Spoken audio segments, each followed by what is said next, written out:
India has called China's bluff. Yes, China has claimed that it had called off the bilateral meet on the sidelines of the G20 summit in Germany tomorrow as the atmosphere wasn't conducive for the meet. India has now cleared that there wasn't any bilateral plan between China and India.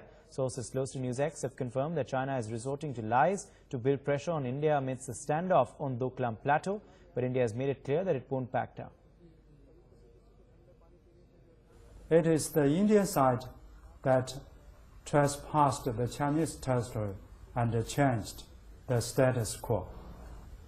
As to Indian security concern, the Indian side crossed a delimited boundary into other countries' territory in the name of a security concern, no matter what kind of activities it conducts there, which will not be acceptable for any sovereign state. As far as the solution is concerned, the Indian border troops pull back to the Indian side of the boundary unconditionally and immediately. This is the precondition for any meaningful dialogue between China and India. Thank you very much. China हमारा पड़ोसी है, हम China से बातचीत के जरिए मसलों का हल ढूंढने के चलते हैं। वो एग्रेसिव पॉस्चरिंग और कभी हमको सन 62 की जंग याद दिलाते हैं, कभी कुछ करते हैं ये, और ये भी कहते हैं कि हम मिलिट्री का इस्तेमाल, फोर्स का इस्तेमाल करेंगे। ये सभ्य नेशन का कार्य नहीं है। और दूसरी बात ये कि चाइना को ये भी ध्यान रखना चाहिए कि वो सिक्योरिटी काउंसिल का मेंबर है और सिक्योरिटी काउंसिल के मेंबर होने से उनके कुछ दायित्व भी बनते हैं और अमन शांति के लिए ये इसकी स्थापना हुई है। मैं समझता हूँ उनको इस तरह की बातें नहीं करनी चाहिए। I think China has today become used to having its way on many issues, especially with regard to its neighbors, and adopts threatening or intimidatory behavior as a matter of policy. But in this particular case, India must take a stand. Ashish Singh, Strategic Affairs Editor, joining us with further updates on this story. Ashish, a clear message by India, there was never any bilateral plan, so where is the question of cancelling it? Well, that's right. This is basically the signs of unprecedented attack from the Chinese side in military, media domain, and also from the government side. The kind of statements that are being issued from the Chinese government side, it certainly has a purpose. The purpose of diverting India's attention from Pakistan. China is obviously not felt well as far as Prime Minister Modi's US visit is concerned with President Trump. It was one of the most successful visits any Indian Prime Minister had with the US President. In addition to that, you see in last a couple of weeks rather, the way Prime Minister Modi's image is emerging as a global leader. Donald Trump and Benjamin Netanyahu, in addition to other leaders, have already announced Prime Minister Modi as one of the global leaders.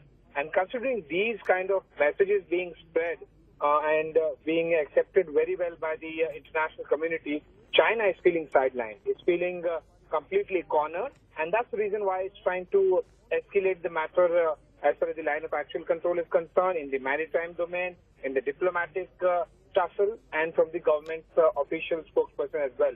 I would also like to remind our viewers that at least in the last decade and a half, these kind of media pressure from Chinese government, from Chinese media, these kind of statements, these kind of diplomatic tussle, military tussle, was never ever witnessed by the Indian government and army and diplomats.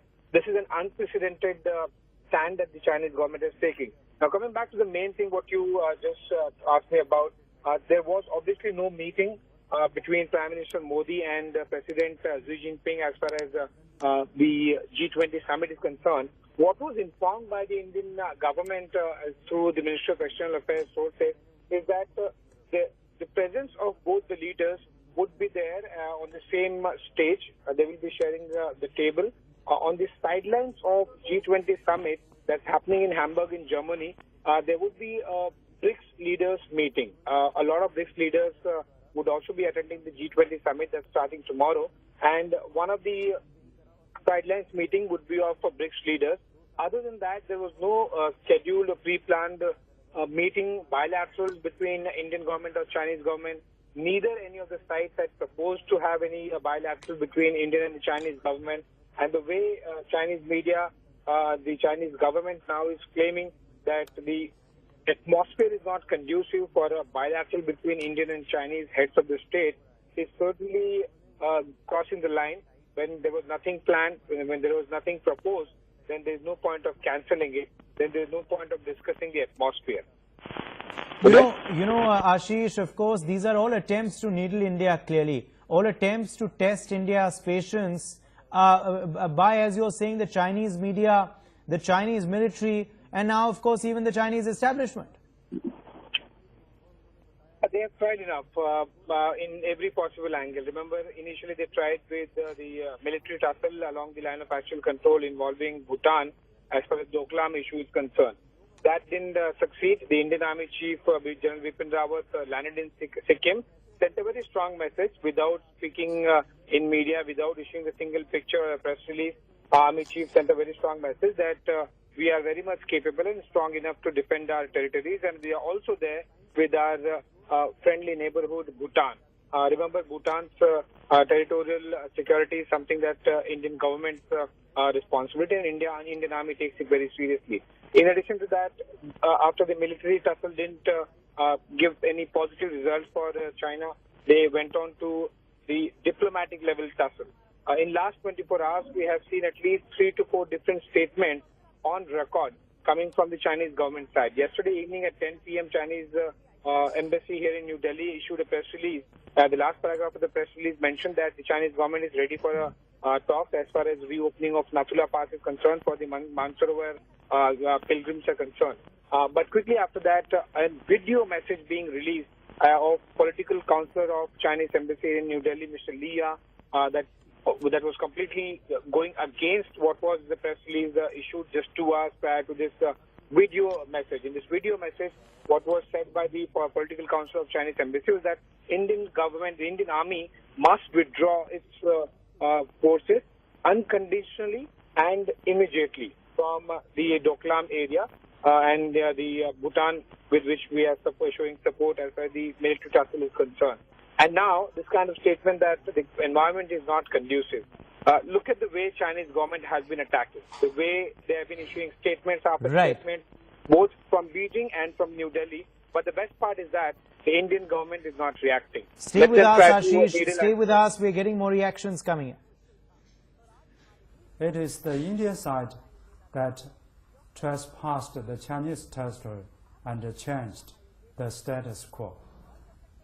As to Indian security concern, the Indian side crossed a delimited boundary into other countries' territory in the name of a security concern, no matter what kind of activities it conducts there, which will not be acceptable for any sovereign state. As far as the solution is concerned, the Indian border troops pull back to the Indian side of the boundary unconditionally and immediately. This is the precondition for any meaningful dialogue between China and India. Thank you very much. Well, Ashish Singh is in fact still with us for further details. And Ashish, curiously, of course, there was a big U-turn yesterday. So there's no clarity as far as the embassy officials go, as far as the military go, and as far as the administration go on what the stand really is. There are efforts to needle India clearly. They're trying to pull down relations. There has been, of course, no comment by India.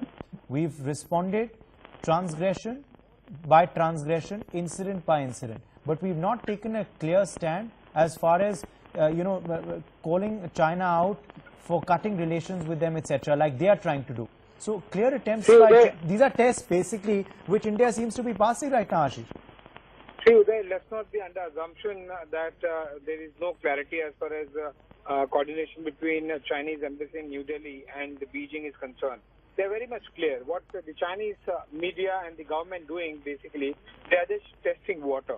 once they issue a positive statement, they expect the Indian government and the Ministry of External Affairs and the army to react positively. That is obviously not happening. They quickly, in a couple of hours' time, they go again offensive, issuing a threat video bite, and that again is not creating any kind of response from the Indian government.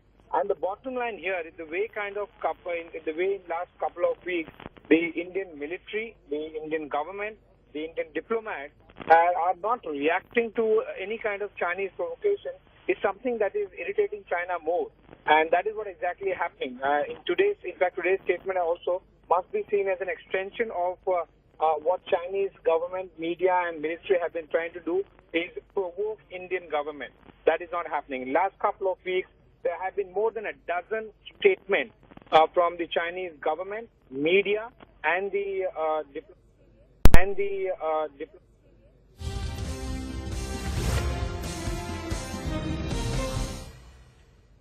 All right, we're getting breaking news, in fact, coming in right now in response to a query regarding the Prime Minister's schedule in Hamburg. The official spokesperson has said that, as mentioned earlier, the Prime Minister is visiting Hamburg from 6 to 8 July for the G20 summit. His pre-planned bilateral meetings on the sidelines of the summit are with Argentina, Canada, Italy, Japan, Mexico, ROK, UK and Vietnam.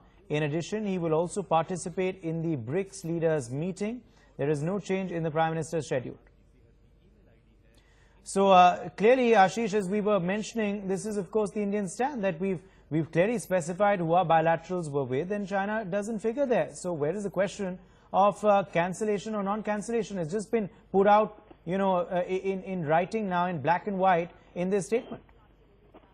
Obviously, the MEA has always maintained that there was never a scheduled meeting happening between Prime Minister Modi and Chinese President Xi Jinping. And when there was no proposal, there was no pre-planned meeting, then the question of cancelling these bilaterals or the meeting doesn't arise. What was being planned is basically when Prime Minister Modi and President Xi Jinping would be present on the sidelines of G20 summit in the BRICS leaders meeting. That's going to be a very short meeting, as I mentioned, because it's on the sidelines. It's not the primary agenda of G20 meeting happening in Hamburg in Germany. So on the sidelines, it's going to be a very small meeting where both the leaders would be sharing the stage. So there was no bilateral that was planned. And as far as Chinese government is concerned, what they are claiming is that the environment is not conducive for a bilateral talk. Obviously, the way kind of the diplomat, military government have been creating and trying to provoke the Indian government and military, that is not yielding any positive result in favor of Chinese government, and that's what exactly is irritating them. And they are continuing one or the other ways of provoking and response from the Indian government side. But as I mentioned, in last couple of weeks, we have witnessed close to a dozen messages and the official record statements from the Chinese side. But from Indian government side, there is only one response that has happened, that too last week. You know, in that context, of course, Ashish, while there's no bilateral, as of course has been specified, a pre-planned bilateral, it will be interesting given the fact that for the BRICS summit, for that BRICS sideline meeting, there will, of course, be an occasion for Prime Minister Modi and Xi Jinping to be under the same roof at a very small table together. So that's going to be interesting to watch. Oh yes, that certainly is going to be interesting to watch the body language of both the leaders and who would greet whom first. All these things would matter. Many people would discount it as that these are minor things, but how would both the leaders face each other? Who would be the first one to take initiative of greeting the other? That is something will tell us a lot. How would the Indian government side is reacting is something that we have witnessed already in the last couple of weeks.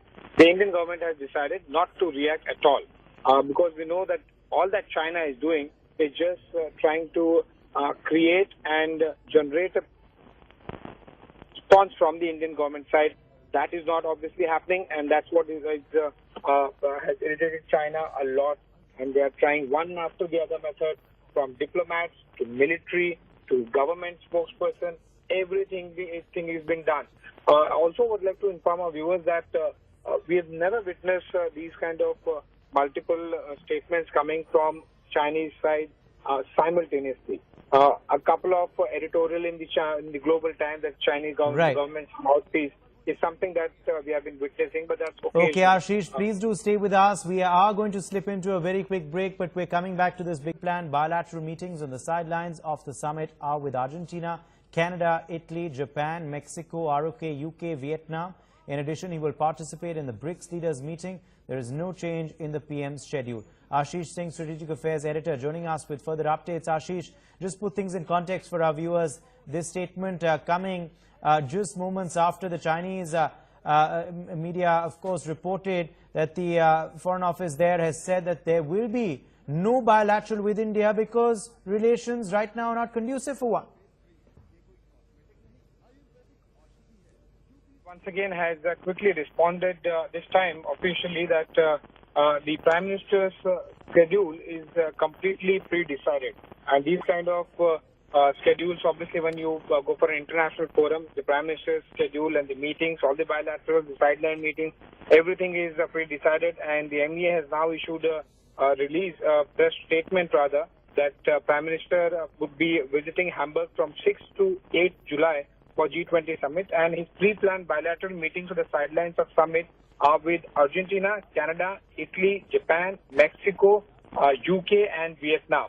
And in addition to that, he will also participate in the BRICS leaders meeting. That's again what we were mentioning, that BRICS meeting is going to be on the sidelines of G20 summit, and there is no pre-planned, pre-scheduled meeting between Prime Minister Modi and Xi Jinping. Now, what is important here to understand is the way Chinese government and the media and military, they're trying to basically take advantage of every situation, every vacuum and that void exists. As far as the information is concerned, they're trying to fill it with their version. Stay with us, Ashish. We're also being joined now by Major General Ashok Mehta, Strategic Affairs Analyst. Major General Mehta, your reaction to this, of course, response from India, given the fact that China was, trying to make the world believe that they were calling off a bilateral, given the conditions that are prevailing between the two nations, but India reiterating that there was never a bilateral. So where's the question of having to call it off or schedule it? Well, this is typical of China in its build-up of psychological warfare.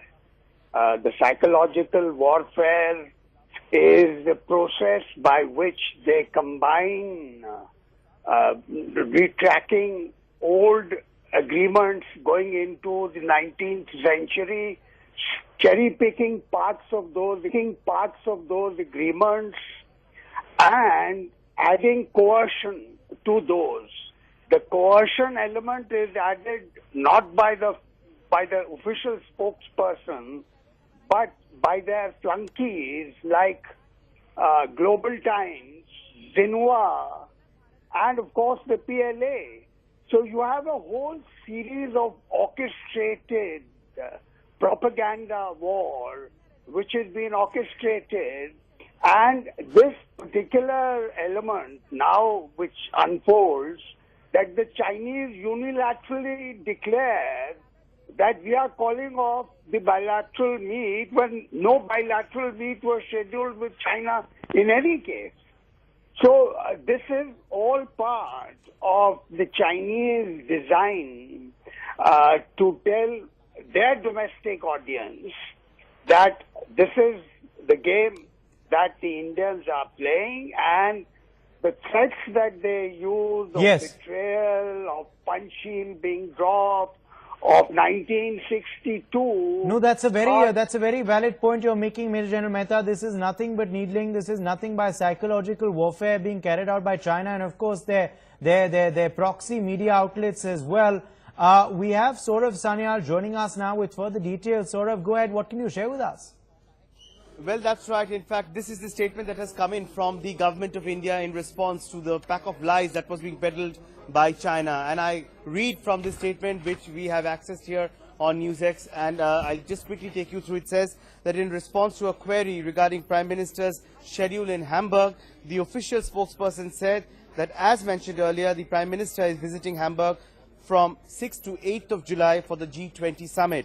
his pre-planned bilateral meetings are on the sidelines of the summit are with Argentina, Canada, Italy, Japan, Mexico, ROK, UK and Vietnam. In addition, he will also participate in the BRICS leaders meeting. There is no change in the Prime Minister's schedule. This is dated the 6th of July, New Delhi. So this is the statement where clearly the government of India has punctured the pack of lies which was being peddled by China, where China had said that the bilateral meeting between Prime Minister Modi and Xi Jinping had been called off. But here is proof in black and white that there was no meeting whatsoever which was ever planned. So there is no question of a meeting being called off if the meeting wasn't planned in the first place. So this statement once again exposes China's lies over here, that how China was trying to mislead the world. But here are the list of countries with whom bilateral absolutely, and Saurabh, here. this is something, of course, that that we were hearing earlier through sources that this would be India's firm response, and now, of course, this statement is confirming that. And, not only that, but the statement also confirming and listing out the countries with which we do have pre-planned meetings. So China was never on the agenda. Why are they presuming that we want to meet them in the first place? Well, precisely, that is the point really, Uday, because clearly this is nothing but adventurous posturing on the part of the dragon. So China clearly tried to sell some lies to the world outside, trying to take an upper hand, trying to corner India. But here we see that the truth is now out in the open, and that too in black and white. And as you rightly pointed out, this list gives out the list of countries with whom bilateral meetings are scheduled. And mind it, there is absolutely no change in Prime Minister's schedule there when he visits Hamburg. In fact, let me also quickly once again reiterate the countries with which bilateral meetings will be held as per plans, which include Argentina, Canada, Italy, Japan, Mexico, ROK, UK and Vietnam. So clearly these are the countries with which bilateral meetings will be held as per schedule. So there was no question in the first place of any bilateral meeting with China. So China's in fact, we're lies getting stand breaking news exposed. coming in. I want to go straight across to that.